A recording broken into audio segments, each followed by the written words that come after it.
Snow does not fall in Oak Haven. It warns. That was the first thing Vaeloria's grandmother ever taught her, and the last thing Vaeloria remembered as she pressed her back against black obsidian stone 30 feet high, her heart slamming against her ribs like a fist against the locked door.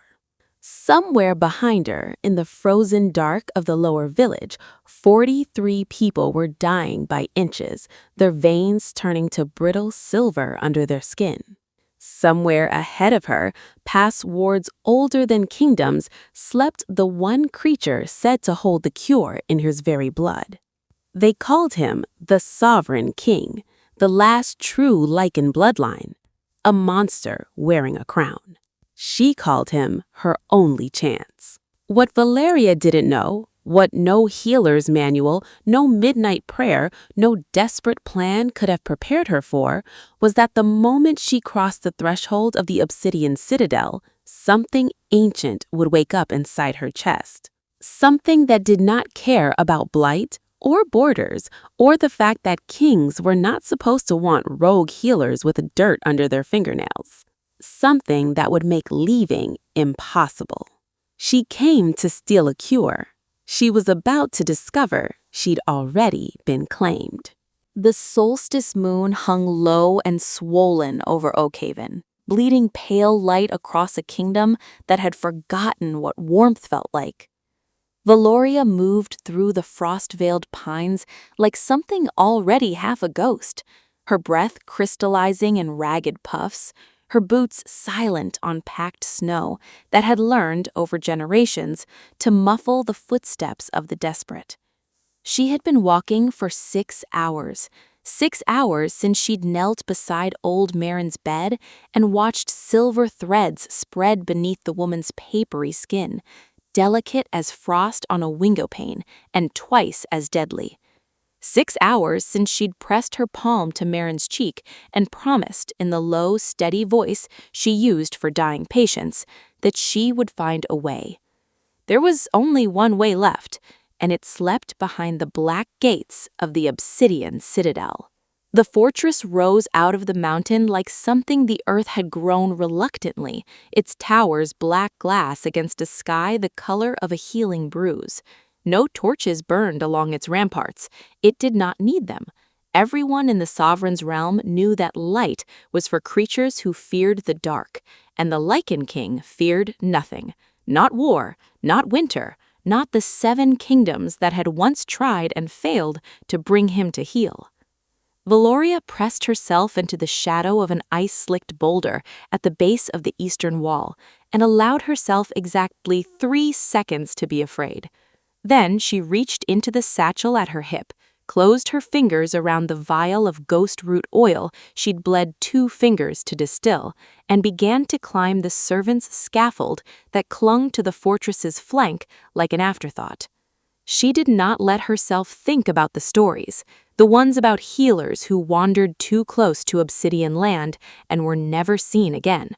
The ones about a king whose eyes turned molten gold in fury, whose claws could open a man from throat to sternum before he understood he was already dead. She could not afford those stories tonight. Fear was a luxury for people whose villages weren't dying. By the time she slipped through an unlatched servant's door into a corridor lit by strange, cold blue witch fire, her fingers had gone numb and her pulse was a war drum in her throat. The Citadel's interior was nothing like she'd imagined, not a den of savagery, but a cathedral of shadow and discipline, obsidian floors polished to mirror sheen, ancient tapestries depicting a bloodline of kings who had ruled through strength no one dared question.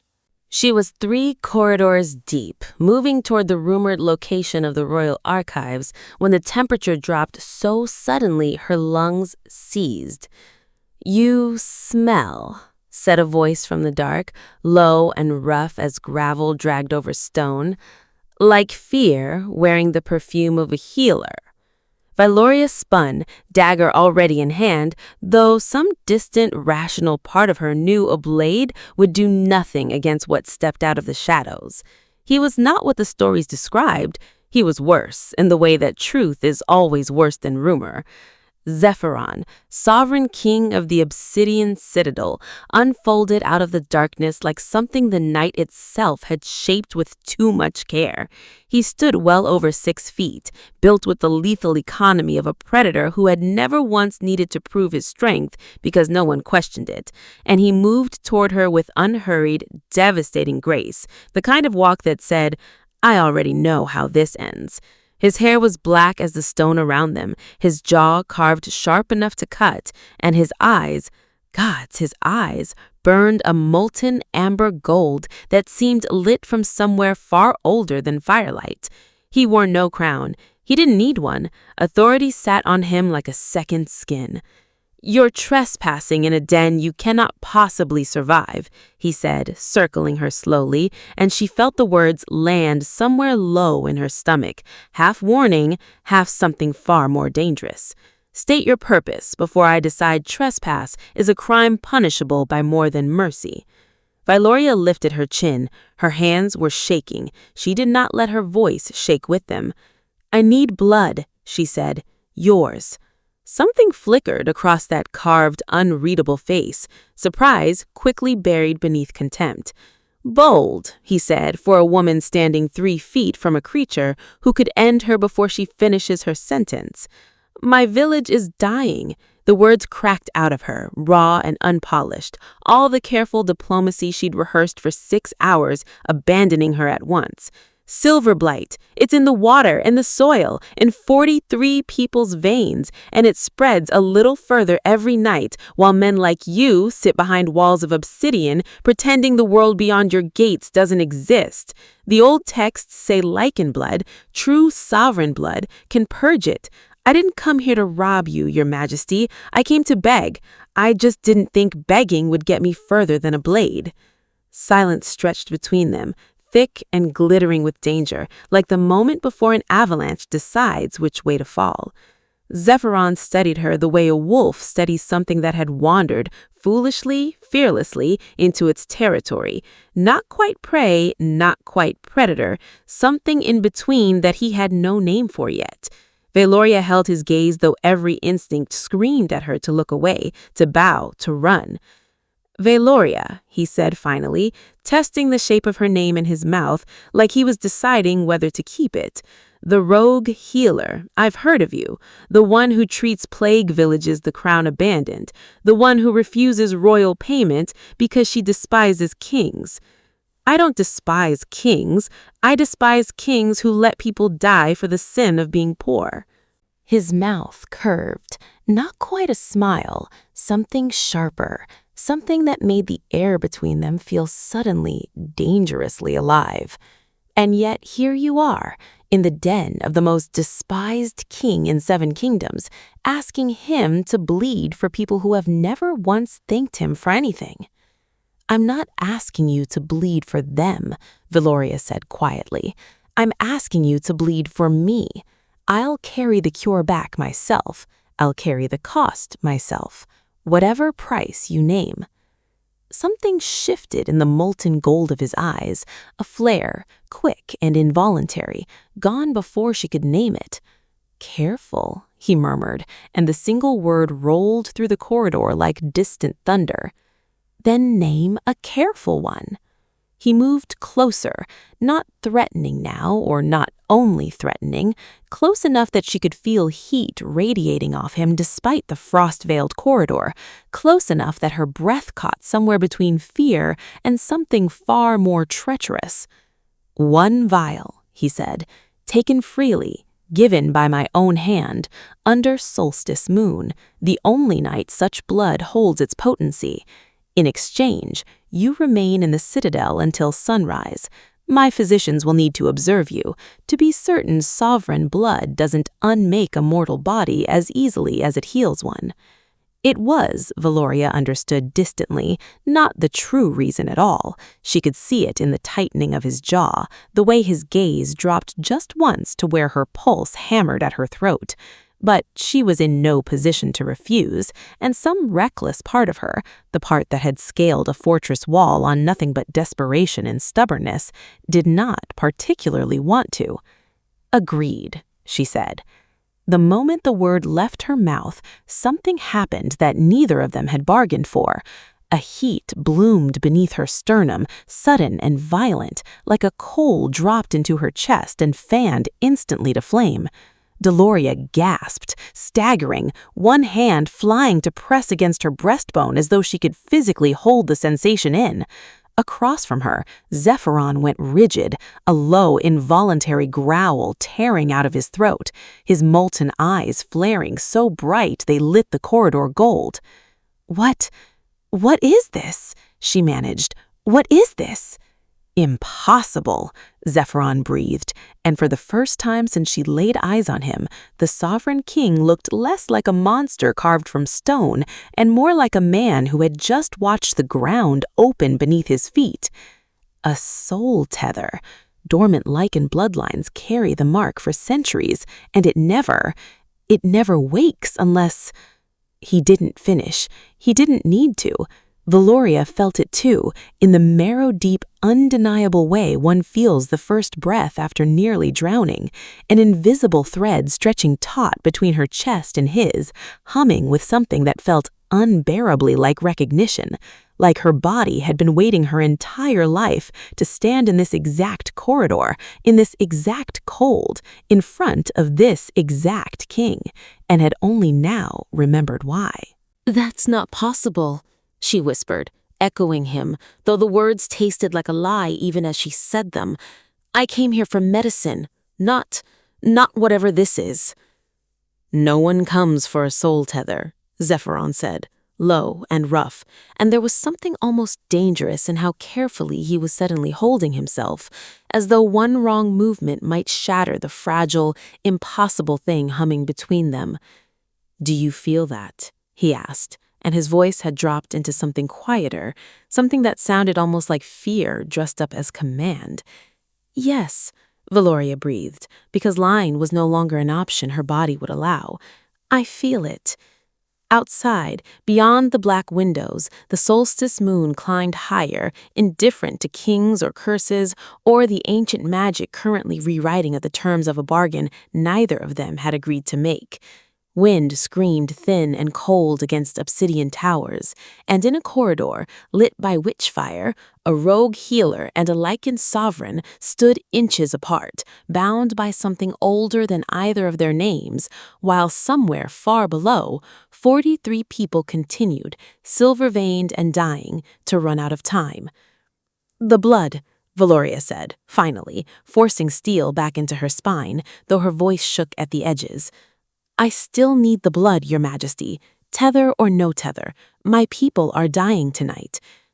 Something in Zephyron's face closed, shuddered, the way a door closes against a storm, not to keep the storm out, she understood with sudden unwelcome clarity, but to keep something in. "Then you'll have it, before dawn." That was the bargain. He turned, and the movement was too controlled, too deliberate, a king reasserting mastery over a body that had just betrayed him utterly. "Follow me, healer." And Vaeloria. He paused at the corridor's end, moonlight through a high window catching gold in his eyes. "Whatever this tether means, it changes nothing about what happens at sunrise. You came for a cure, you'll leave with one." She wanted to believe him. Some small, treacherous ember in her chest, right where the burning had bloomed, right where the thread still hummed, already suspected he was wrong. Vaeloria followed him deeper into the Obsidian Citadel, past sleeping wards and silent halls, toward whatever midnight ritual would bind blood and magic and, though neither of them would say it aloud, something far more permanent than either had intended to bargain for.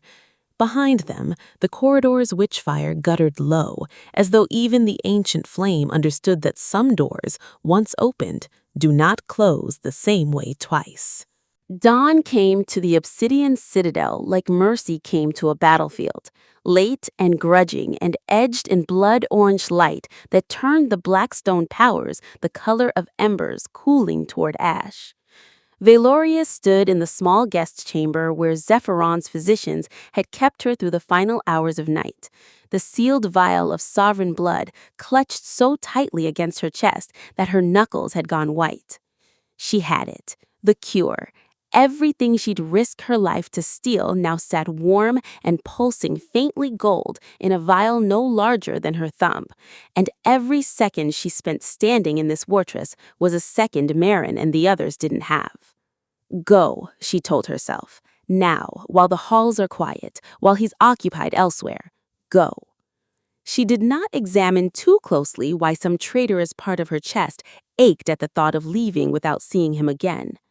The corridors were easier to navigate by gray morning light than they had been by midnight witchfire, though the strange humming warmth beneath her sternum had not faded. If anything, it had grown steadier through the night, a low thrum like a second heartbeat that wasn't hers, keeping perfect, impossible time with her own.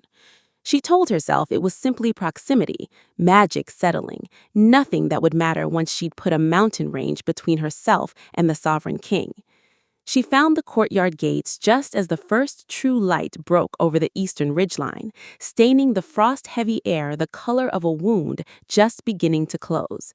The gates themselves rose 3 stories high, black iron wrought in patterns of snarling wolves and ancient sigils, older than any king who had ruled behind them.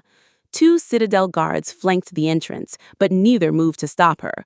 Word had clearly traveled that the rogue healer left with the sovereign's blessing, cure in hand, bargain honored. Vaeloria pressed both palms flat against the frozen iron and pushed. Nothing. She pushed again, harder, her breath fogging in short, sharp bursts, ice-cold metal burning against her palms, even through her gloves. The gates did not so much as groan. "They're sealed," she said aloud, disbelief cracking her voice. "Why are they sealed?"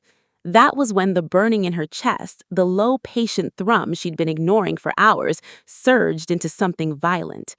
Pain arced through her sternum like a hook dragging backward, and Vaeloria staggered, one hand flying to her chest, the vial nearly slipping from suddenly nerveless fingers.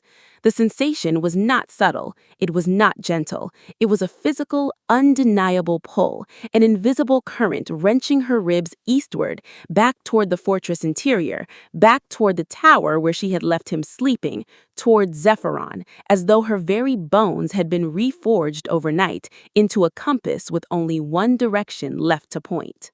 "No," she gasped, planting her feet, throwing her weight against the pole with the same stubborn fury she'd used to scale the eastern wall. "No, no, I have the cure. I have it. Let me go." The pull only tightened, cruel and insistent, dragging a strangled cry from her throat as her knees buckled against the frozen courtyard stone. "It won't release you." His voice came from behind her, quiet as falling snow and twice as cold, though beneath the coldness she heard something else entirely, something raw, something that sounded almost like his own kind of pain. "I should have told you last night. I chose not to. That was my failure, not yours." Vaeloria turned, still gripping the useless iron gate, to find Zephyron standing several paces away in the gray solstice morning light, his dark hair loose around a face that looked, for the first time since she'd met him, genuinely unguarded. He hadn't dressed for court. He wore only a simple black tunic against the cold, as though he'd risen from bed the moment the tether screamed her distress through whatever bond now stitched them together, and come running before he'd thought to armor himself in kingship. "What did you do?" Vaeloria demanded, though the violent ache in her chest already understood, even as her mind refused to catch up. "What did you do?" "Nothing," he said, and there was iron beneath the word, the same iron that had failed to yield to her hands moments ago. "I did nothing. Sovereign magic sealed these gates the moment the tether woke between us, not because I commanded it, but because the citadel itself recognizes what neither of us chose. A true soul tether does not form by accident, healer. It does not form for convenience or gratitude or a well-timed bargain. It forms once, if it forms at all, between 2 souls the old magic has already decided belong to each other." "That's not—" Vaeloria's voice cracked. Fury and fear and something far more dangerous tangled together in her throat. "That's not how this was supposed to go. I came from medicine. I have people dying, Zephyron. I don't have time for prophecy or magic or whatever this is that's trying to tear my ribs open every time I walk toward that gate." "I know." He crossed the distance between them in 3 long strides, close enough now that she could see the exhaustion carved beneath his eyes, gold gone dim and human in the flat morning light. "I know, and I would tear the gates down with my own hands if it would free you and change nothing else. But a soul-tether does not care for timing, or war, or dying villages. It has already made its choice. The only question left is whether we're wise enough not to fight it to ruin." Her body had betrayed her twice now. Once to want to run, once to make running impossible. "So what?" she said, low, furious, frightened. "I'm your prisoner now, bound to a fortress, to a king, while my village finishes dying without me?" "No!" The word came out fierce, almost wounded, and something flickered across his face that looked dangerously close to desperation. "You are not my prisoner. You were never meant to be anyone's prisoner, least of all mine. Take the cure. Ride for Oakhaven the instant these gates permitted. I will tear apart every scroll in the Sovereign archives if that's what it takes to find a way to loosen this bond enough that distance doesn't feel like dying to either of us. That is my vow to you, Vaeloria, not as a king, as whatever this tether has already made me." She stared at him, chest heaving, the cure clutched between them like the fragile, insufficient answer it had always been, and felt the terrible, dizzying vertigo of a life she'd planned down to its last, desperate detail, suddenly refusing to hold its shape.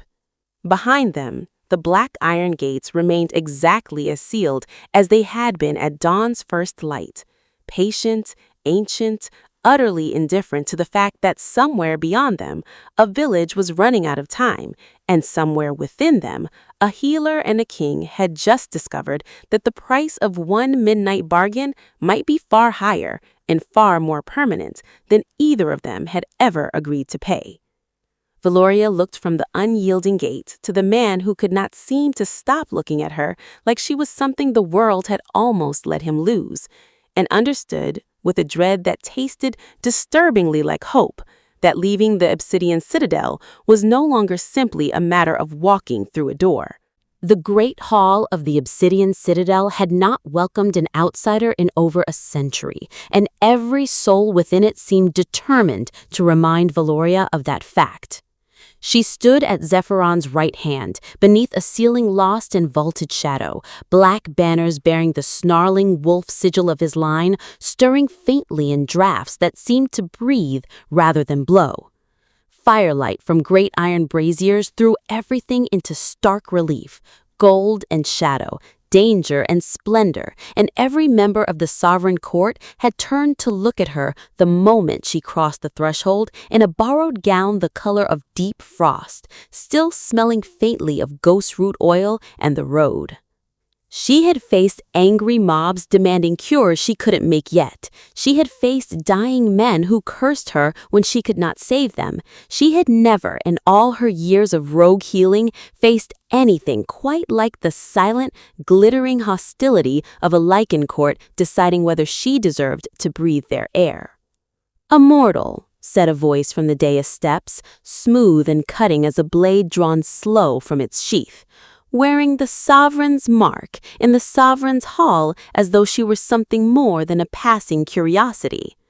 The speaker was a woman Vaeloria's instincts flagged instantly as dangerous, tall, silver-haired, draped in obsidian silk that seemed to drink the firelight rather than reflect it, with the kind of composed, feline stillness that spoke of decades spent surviving court politics through patience rather than passion. "Lady Isolde," Zephyron had murmured to her earlier, voice carefully neutral in a way that told Vaeloria everything his words hadn't. "Head of the Ashvale bloodline, believes the throne owes her house a claim by marriage." "Careful, Isolde," Zephyron said, and though his tone remained level, Vaeloria felt the air around him tighten, felt something predatory coiled just beneath his composed exterior, like a blade half-drawn. A ripple went through the assembled nobles at the word tethered, not gossip exactly, too controlled for that, but a current of calculation, dozens of ancient, ambitious minds instantly recalculating 100 years of careful political architecture around one impossible variable. Tethered, Isolde repeated, testing the word like poison she wasn't yet certain was lethal. Forgive my confusion, Your Majesty. I was under the impression sovereign bloodlines had not produced a true tether in 3 generations, and now, conveniently, on the very night a mortal healer infiltrates your walls? Are you suggesting, Zephyron said, and his voice dropped into something low and dangerous enough that Vaeloria felt it in her own chest through the tether, felt something predatory coiled just beneath his composed exterior, like a blade half-drawn. I would fabricate ancient sovereign magic for the amusement of a woman with dirt beneath her fingernails and a dying village at her back? Choose your next words with considerably more care, Lady Isolde. Vaeloria's pulse hammered, humiliation and fury warring in her chest, dirt beneath her fingernails, as though her hands hadn't spent a decade pulling children back from fever's edge, as though calloused palms were a mark of shame rather than the honest architecture of a life spent healing. But she held her tongue, watching the court the way she'd once watched a suspicious wound. For the moment it would show her exactly how dangerous it truly was. I am suggesting nothing, Sovereign, Isolde said smoothly, dropping into a bow precise enough to be its own kind of insult. Merely observing that the timing is remarkable, as is the mortal's silence. Does the healer not speak for herself, or has the Citadel already decided her voice matters less than her blood? It was, Vaeloria realized with a flash of cold clarity, a trap dressed as a question. Answer meekly and confirm herself powerless, answer with fire and confirm herself a threat to be managed. She thought of Marin's silver-threaded hands. She thought of 43 people who did not have the luxury of caring whether she won a court argument. I speak plenty, Vaeloria said, lifting her chin, and let her voice carry the same steel she'd used to face down a sovereign king in a midnight corridor. Where I come from, that's considered rude regardless of bloodline. A ripple of something moved through the gathered court, not quite laughter, too dangerous for that, but a flicker of surprised, reluctant interest, several nobles exchanging glances that suggested the mortal healer had just become considerably more interesting than a curiosity. Isolde's composed expression cracked just slightly, silver eyes narrowing. Bold words for someone whose entire village will still be dying of Silver-Blight whether or not the sovereign keeps her as a pet. The word landed exactly as intended. A blade slipped between ribs, precise and cruel, and Vaeloria felt her carefully held composure falter for the first time. Zephyron moved before she could recover her footing. A low growl rumbling from his chest, molten gold bleeding into his eyes as he stepped fully between Vaeloria and the dais, his whole bearing shifting into something coiled and lethal that made even Isolde take an involuntary step back. Enough, he said, and the single word cracked through the hall like breaking ice, ancient authority pouring off him in a way that made every noble present, Isolde included, lower their eyes. Vaeloria is not a pet, not a curiosity, not a political inconvenience for this court to dissect at its leisure. She is tethered to me by magic older than any bloodline claim in this hall, and I will remind every soul present that questioning the tether is, functionally, questioning the throne itself. I would advise against it. Silence fell, heavy and absolute, broken only by the crackle of brazier fire and the distant moan of wind against black towers.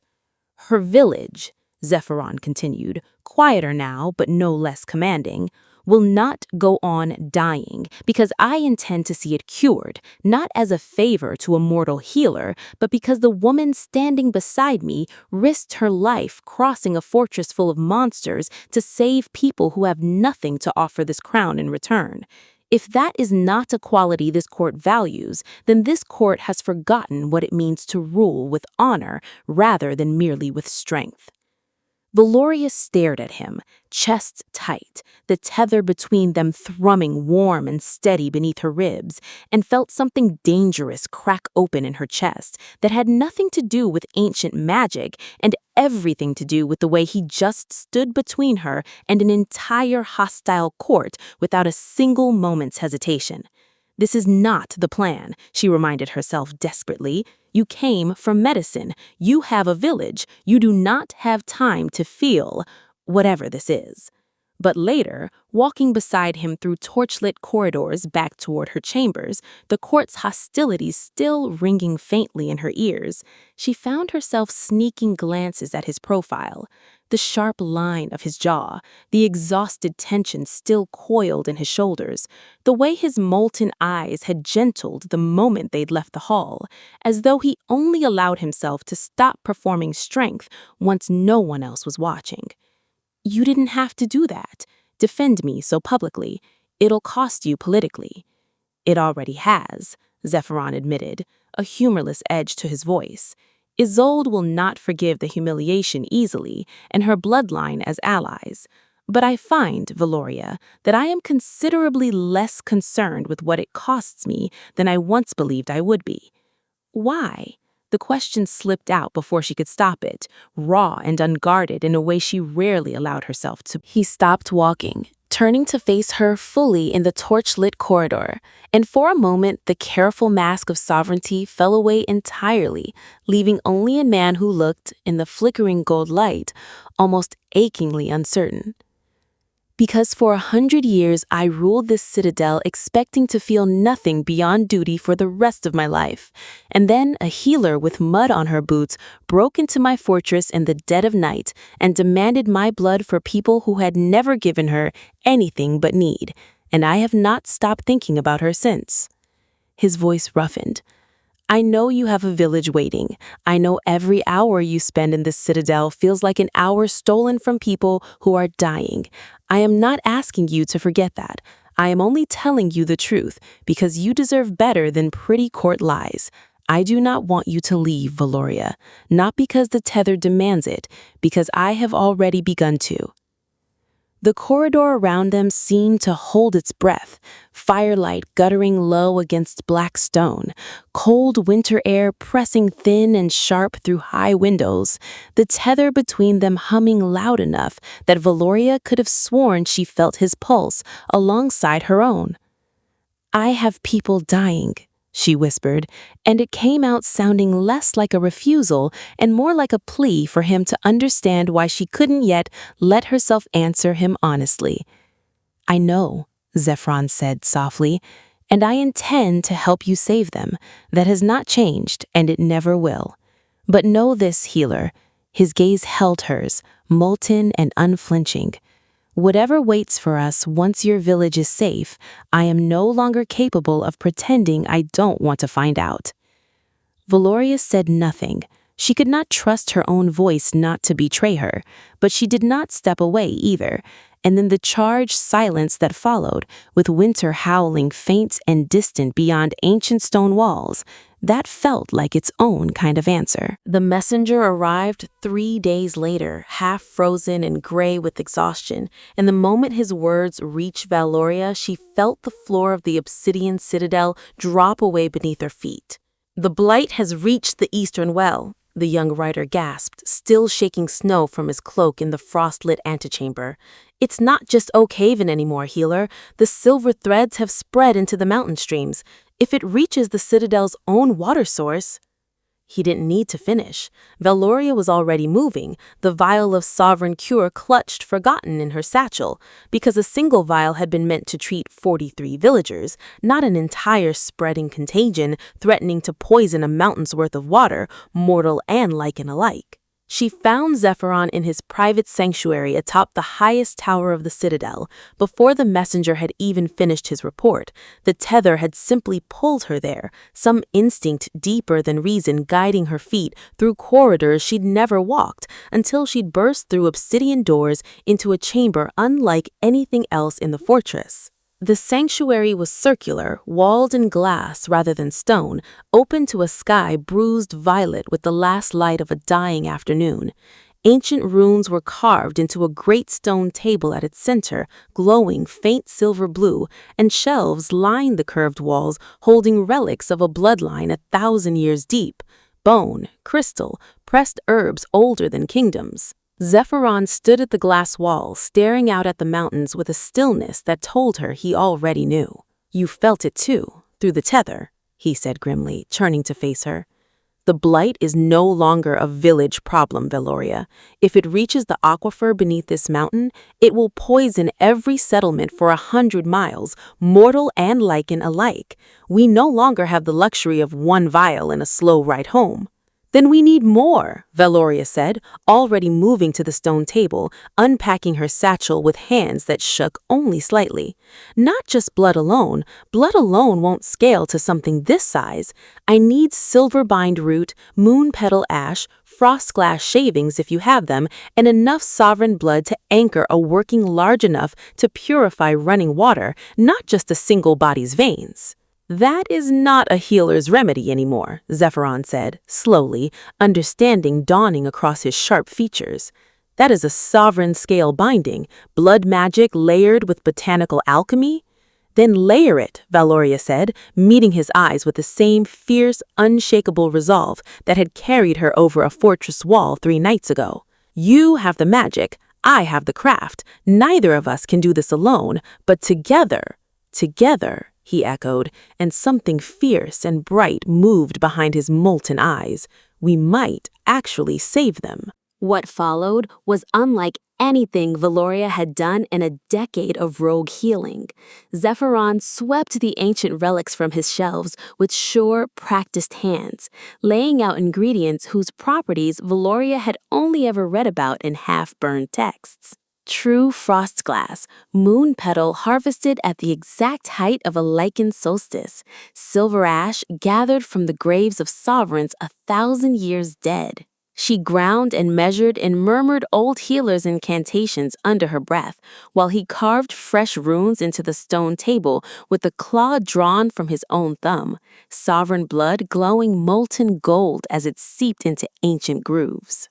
Their hands brushed constantly, reaching for the same vial, steadying the same trembling flame, and every accidental touch sent the tether flaring bright and urgent beneath her ribs, until Vaeloria could no longer tell whether her racing pulse belonged to fear for her village or to the dizzying, undeniable pull of working so closely beside him, his focus absolute, his sleeves rolled back to reveal forearms marked with faint silver scarring, gold light from the runes catching every sharp, beautiful line of his concentration.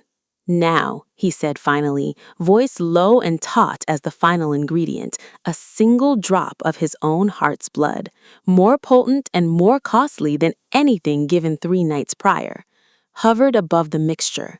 "Now, once this binds, there is no undoing it. The magic will demand equal offering from us both, mortal craft and sovereign blood, bound permanently to whatever we make here." Vaeloria looked at him across the glowing table, twilight deepening to violet beyond the glass walls, the tether between them humming steady and sure, despite the danger crackling through the air. "Then bind it," she said, "together." He let the blood fall. The chamber erupted in light, gold and silver twisting together in a spiral above the stone table, ancient runes flaring bright enough to sting the eyes, the combined scent of moon petal and sovereign magic thick and electric in the air. Vaeloria felt the tether in her chest blaze white-hot, not with pain this time, but with something that felt unmistakably like triumph, like 2 forces finally recognizing what they could accomplish only together. When the light finally settled, a basin of liquid sat cooling on the stone table, silver gold and faintly luminous, humming with enough purified power to cleanse a mountain's worth of poisoned water. Vaeloria stared at it, breathless, exhaustion and elation warring in her chest. "It worked," she whispered. "Zephyron, it worked." "It worked," he agreed, and when she looked up at him, molten eyes bright with something far warmer than triumph, she found him already watching her instead of the cure, as though she were the more remarkable achievement standing in that glass tower at twilights. Outside, riders were already being summoned, ready to carry the cure down the mountain before the blight could claim another inch of ground. The immediate crisis, the poisoned water, the dying village, the countdown that had brought her scaling fortress walls in the dead of solstice night, all of it, finally, had an answer.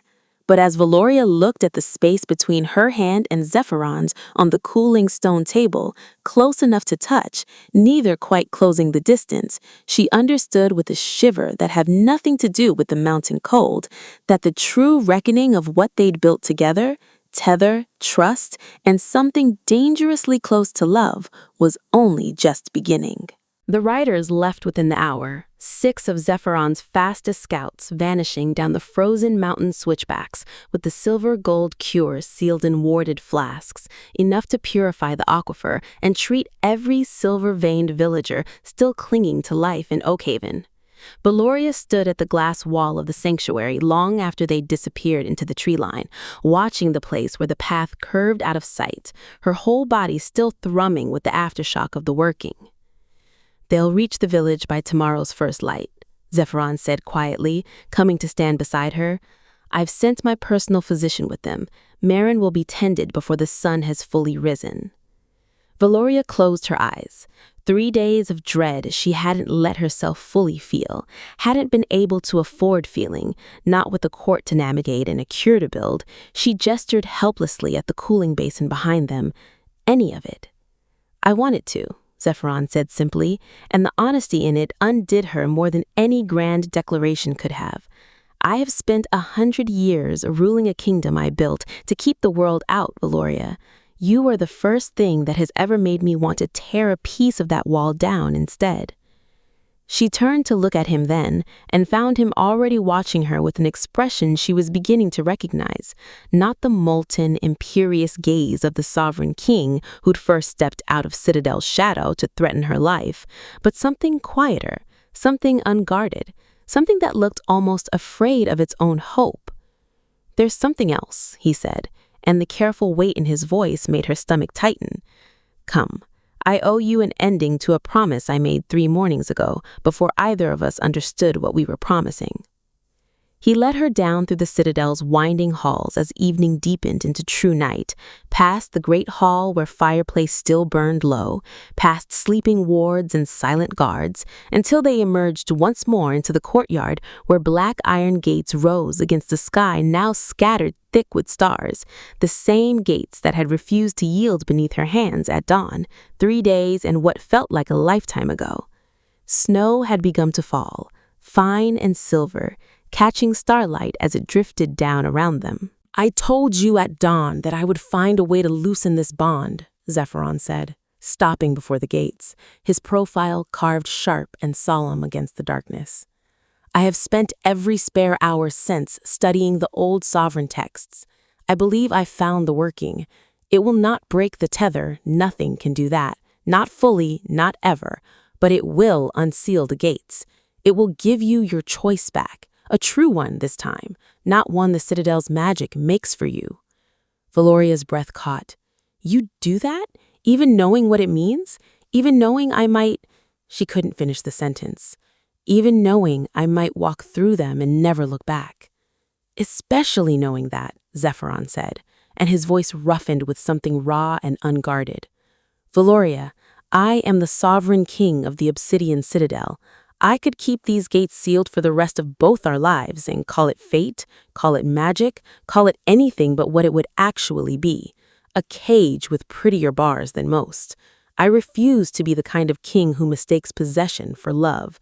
If the tether is real, and God's help me, I believe with everything in me that it is, then it should be strong enough to survive you having an actual choice.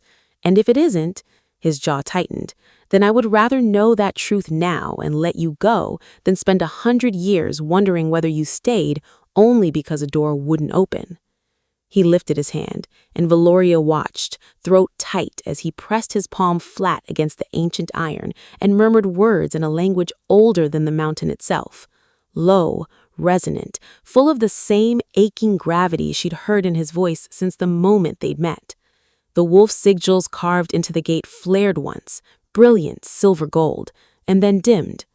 The lock released with a groan of ancient metal, and the towering gates of the Obsidian Citadel swung inward, slow and silent, opening onto the snow-veiled road that led down the mountain, toward Oakhaven, toward home, toward the life she'd been so desperate to return to only days before. Freedom, exactly as promised. Vaeloria stood frozen between the open gates and the man who had just handed her the one thing every instinct told her to want most, and felt, for the first time since she'd scaled a fortress wall in the dead of solstice night, no burning pull in her chest at all, no violent tether wrenching her backward, no ancient magic making the choice for her. Just her own heart, entirely her own, and the answer it had apparently already decided. She looked at the open road, freedom-scented pine and frost-bitten stars, and a village that would wake tomorrow healed, safe, no longer needing her to bleed herself dry keeping it alive. She thought of years spent running from town to town, healing hands and moving on before anyone could ask her to stay, because staying had always meant vulnerability, had always meant a door someone else could close on her. Then she looked at Zephyron, standing utterly still beside the gate he'd just unsealed with his own hands, jaw tight, molten eyes carefully, painfully neutral, a king who had just, voluntarily, surrendered the only leverage that guaranteed he wouldn't lose her, because he'd decided her freedom mattered more than his fear of losing it. No one had ever done that for her before.